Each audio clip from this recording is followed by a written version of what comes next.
So,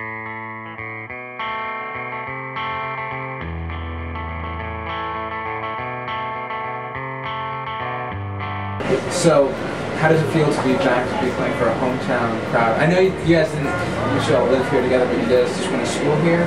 We live here. You did? Yeah, we do. Okay. So how does it feel to be back? I love playing in Bloomington. Yeah. I always have a good time when I play. Yeah. I just like being home. You know, it's we're on tour about 8 months of the year, so it's nice to just spend a little time at home. And venue-wise, do you like playing at the Bluebird, or where do you? It's a good club. Well, he works here. So. I work the door here a couple days a week. Okay. Yeah. Yeah, I like it. He knows all the guys who work here. It's really comfortable. Do you guys follow the local music at all? As much as We go out on our own. when you're home? Yeah. As much as we can, yeah. Are there any bands in particular that you're fond of? Well, yeah, Prissy Please. I mean, we asked them to play because we like them. They're great. And Push Pull. They're really good. I love that. Phil Cares. Trend Food. Yeah. Okay. There's lots of people Definitely. Big fan of focus. Do you guys keep track on, like, how do you keep track of just when you're ever? Just when we're home, we try and go out and catch a show. Yeah, we're friends with a lot of those kids too. So we just call them. Hey, where you guys at? The show's going. And so, what do you guys anticipate for the tour? I know that you guys are doing about a 21 song set of the Desert series. Yeah. And how did you guys decide to do that? And why? What do you anticipate? Basically, our piano player Vincent just wanted to hit the road again, and it's been 5 years since he toured with us. And so I thought it'd be kind of fun, sort of, to make it a bigger event than just a tour with him. And so we're able to play songs that we're not able to play without. Right. And so we're just playing all of our new album to all of our album Who Will Survive, which is related to our latest. And you know, it just sounded like a fun theatrical way to do the show. And I noticed for your latest album that you worked with different people. Like you worked with Trina Shoemaker, and you were on Vagrant Records this time around. How was it like working with different people? How'd you like the production? Well, Trina was fantastic. Yeah, she's a brilliant producer. The way that she knows her way around the studio she'd never worked in before, the facility that we use, and you would assume that she'd been working there her whole life, but she got around. Yeah. She knew all the equipment. She was experienced with all the equipment they had there. She was a wizard with all the gear they had, and she was really easy to comfortable with. And funny. Yeah, she's hilarious. She had a lot of stories. She's been in the rock and roll business for a long time. She's seen a lot of crazy shit. Yeah, like when she made out with Dave Mustaine in a Corvette while listening to Aerosmith. That was pretty cool. That was a good story. And you guys were recording in Tennessee. Yeah. So how was that like? Just recording that? Did We it were out in affect the your middle of style? nowhere. We'd already written all the songs. Dagan had a sort of like a garage with a loft, like a kind of like a almost like a farm loft sort of thing, and we were just rehearsing up there, and we wrote all the songs, and we went into the studio knowing what we were going to do. Basically, because we were recording with someone that was out of our league who was cutting us a big break.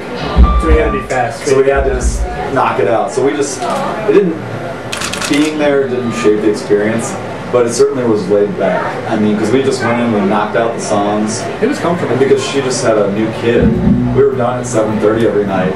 And you were getting bored out of your skull, though. I was done with drums after 3 days, and we had, 13 more days of tracking or something like that. So we'd have to find new ways to drink 15 beers.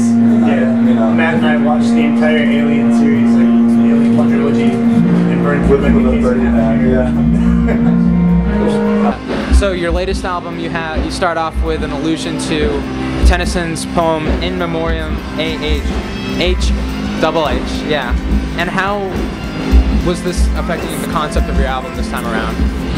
Basically, Sarah came up with using that reference because I had some themes in the album, lyrics that were sort of about like a character that's been such a dirtbag that he can't tell if he's like animal or man, and is he just he's just been reduced to like the most base person.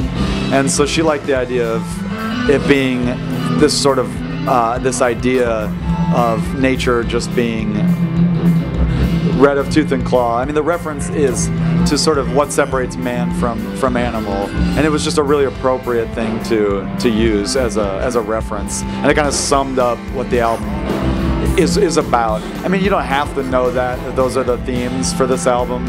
It was just kind of something that helped us write it along the way and helped me write the lyrics. For Tennyson, he wrote that in response and inspired a little bit of Darwin's work about natural selection. Did you guys have any like inner thinkings about that, about natural selection, because it's becoming a big deal, all that intelligent design, or was that just something else? Well, yeah, natural selection being the opposite of intelligent design, kind of, I guess. But I like the reference. Sarah is very avid biology reader, and that's what she studied when she was at school, and so she was very interested in Darwin's studies. But I thought it was interesting just because people have used that quote as a religious, to support religion, and saying that like what separates man from animal is that he's not included in the phrase nature red of tooth and claw. That's what they say to defend it, but I think that's absurd, because I think that, you know, man is part of nature, and I was very interested in having it be that, like, it doesn't matter if he's like animal or man, he's still just this brutal, the main character of our story is just this brutal son of a bitch, and like he you know, if you're brutal, you're brutal. Metalocalypse would have something to say about that. If you're a hippo or if you're a dude. Yes. I say that at the end of the mic. If you're a hippo or if you're a dude. Yeah. The hippo is Sarah's favorite animal, and I think that had a lot to do with why we use that as a reference. Definitely inspired by the hippopotamus. The hippopotamus, which causes more deaths each year in Africa than lions, crocodiles, all the other fierce animals combined. Cool. Are you guys reading any books right now that you think that are going to inspire you later in your songwriting process? That's a funny question, because today there's this like kind of famous science fiction writer who wants us to write a soundtrack to one of his books to include it with the book. And I just got the copy today, and I've only read like 5 pages. But what's his name? Vandermeer. But I'm reading that today to see if you know, I don't know if we'll have time, even if I like it. But we're hoping to like it and then find the time to write a soundtrack, because it's just such a weird idea. I guess it's supposed to be kind of like Blade Runner, and that appeals to me. I noticed that you, in this particular album, you also made an allusion to Ennio Morricone for theme, and I was wondering, how has he influenced you in music? I know he does all the spaghetti westerns, that goes along with your style, but is there anything in particular, or music-wise? Well, this is more a question for Adam, I think, but it's funny that this is the one I get the mic for. You know, the movies that he writes music for, what's really interesting about a lot of those movies, well, in the, you know, The Good, the Bad, and the Ugly, and you know, was he wrote a lot of that music before the movie was done being filmed, and they would actually write scenes to coincide with the music, which never happens in movies, really. Like, especially not in really big popular movies. Like his music was so powerful, they actually wrote the movie around his songs, and his music is that powerful that, you know, it inspired us to kind of take that approach to at least that song. And there's other tunes on the album that I think kind of, you know, are influenced by his style too. Sure, that's good. And you've also, just stepping aside from all the influences, you guys have also mentioned that you guys like to keep it real with songs about sexual tension and drinking whiskey. So what is your whiskey of choice, and what do you guys like to drink? My favorite is Bulleit. It's a small batch kind of, well, actually recently it's been getting kind of popular. It's a Bulleit from Kentucky, and it's one of those bottles that it's like 25 bucks, but it tastes like it's 40, and you know, yeah, I mean, I can't buy a $40 bottle, and I shouldn't buy a $25 bottle, but how the hell can I help it when it tastes that good? What do you like? You're not, I mean, Actually, I've started drinking a lot of whiskey about the last year or so. Before you joined the band. What do you drink beer-wise? Beer-wise, whatever I can get the most of, usually. Yeah, we have a philosophy when they ask us at the club every night. It's kind of Dagan's philosophy, actually. What kind of beer do you want? We say nothing but the most, Yeah. as opposed to nothing but the best. But I do like whiskey. I like Bullet really well, and Buffalo Trace is a really affordable, like $20 bottle. Tastes good. It makes a good Manhattan. I enjoy a good Manhattan. Yeah. Here and there. Are there any drinking games you guys are fond of? Oh yeah. Oh yes. There sure is. Wizard Staff is the name of the game. Do you wanna explain it or? Sure. Help me out if I have a problem. Have you guys heard of Wizard Staff? This. Oh yeah.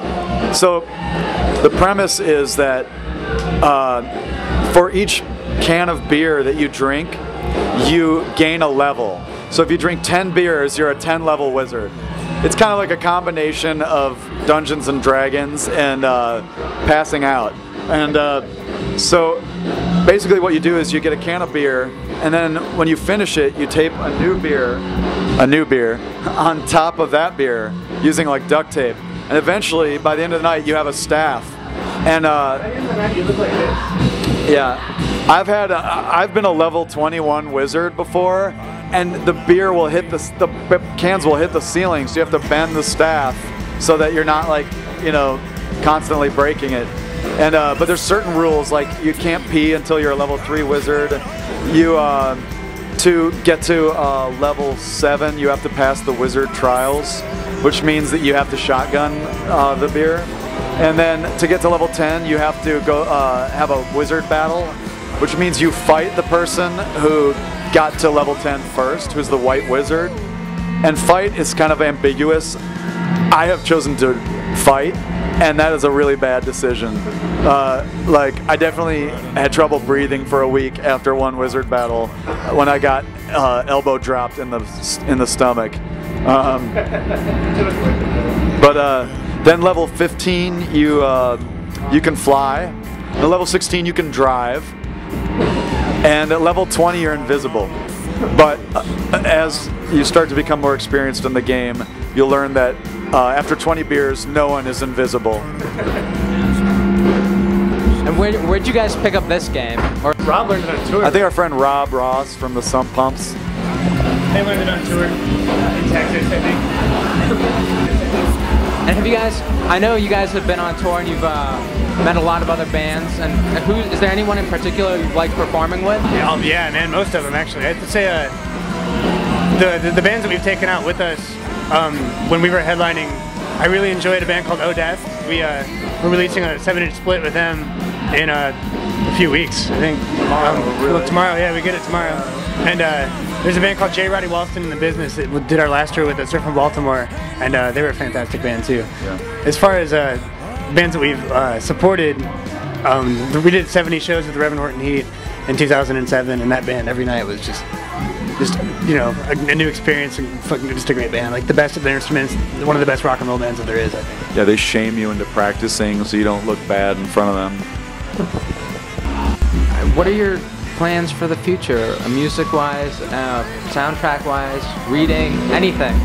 We leave for this tour in the immediate future. We're leaving for this tour in a week, and then we'll do some writing, tour Canada, tour Europe, come home for the summer. What's that? Oh yeah, I'm writing a rock opera right now, and Dagan's playing drums, and we recorded our first song on Friday. Yeah, it's pretty smoking. I started it in 1999. I wrote 4 songs, and I finally decided to record it, and it's ridiculous, and it smokes, and I'll do it. Okay.